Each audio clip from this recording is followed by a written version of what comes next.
Hi, my name is Nathan, and welcome to the Daily Word.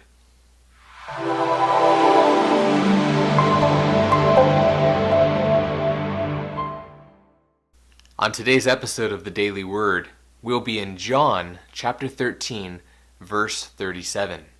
Let's go ahead and read that scripture together on the count of three. 1, 2, 3. Peter asked, "Lord, why can't I follow you now? I will lay down my life for you." Our daily word for today is the word follow. Let's say that together. Follow. So what does it mean to follow, or what does the word follow mean?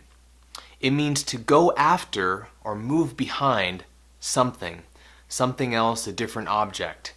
So for example, if you are planning to go your way, but then you start to follow someone else, you're following or going behind or moving after that other person or that other thing. So for example, in the game Follow the Leader, there is a leader that is making actions or doing certain things, and the other people are following those actions or those things. They're going after or moving behind that leader. Or if you take an example of a classroom, the students follow the teacher.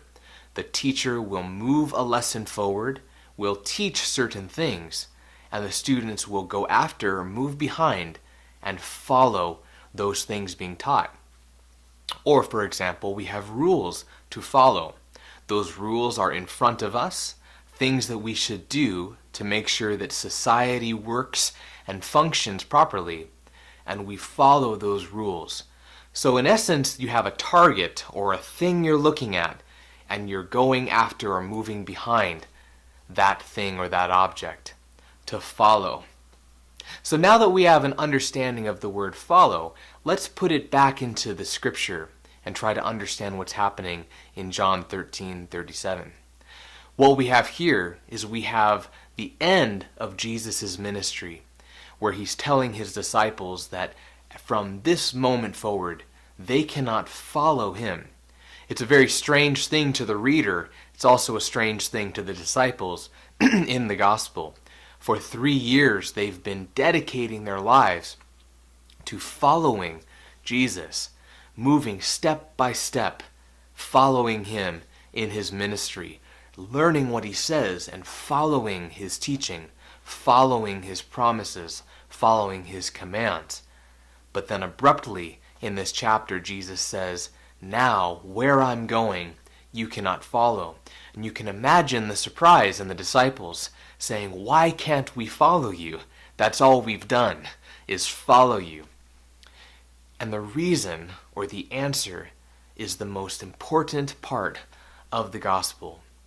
It's easy to try to understand the gospel or try to understand Jesus as simply a teacher, someone that had good ideas, good moral values, good ideas of how you could be a good person in our society, in this world.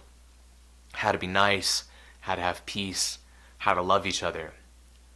But that's not where the story ends. That's not where the story was headed from the beginning. The story of Jesus was always heading to the cross. And only Jesus could go to the cross and accomplish what he accomplished. His goal was to reunite us with the living God. And only by his death and sacrifice on the cross could that be made possible. There was needed a perfect sacrifice, and none of them at the time, were perfect enough to be that sacrifice. So in that moment, Jesus says, "You have followed me, and you will continue to follow my teaching and do as I have done. But in this act, only the Son, can accomplish what needs to be accomplished." And that's a huge moment for a Christian, a huge moment for the person approaching the gospel, to understand that this is not about what you have done. This is not about what you can do. This is about who he is, Jesus, and what he has done, his death on the cross, conquering death forever, and opening up the gate to be reunited with the Father in everlasting life, now and later. So that is the central cornerstone, that's the central foundation of the gospel, is that we will follow his teaching, we will follow Jesus and that name, but in that pivotal act of sacrifice, only Jesus could go. We could not follow him there. So that does it for today's episode of the Daily Word. If this video was helpful, if you liked this video, go ahead and click the subscribe button down below. But more importantly, go and try to use this word. Go and try to use this word follow. Who do you follow? Who have you followed in the past? Who would you like to follow? Or as a Christian, how should you follow Jesus? Or how do you think you have followed him in the past? Go ahead and try to use this word in your daily life. My name is Nathan, and this was your Daily Word. See you next time.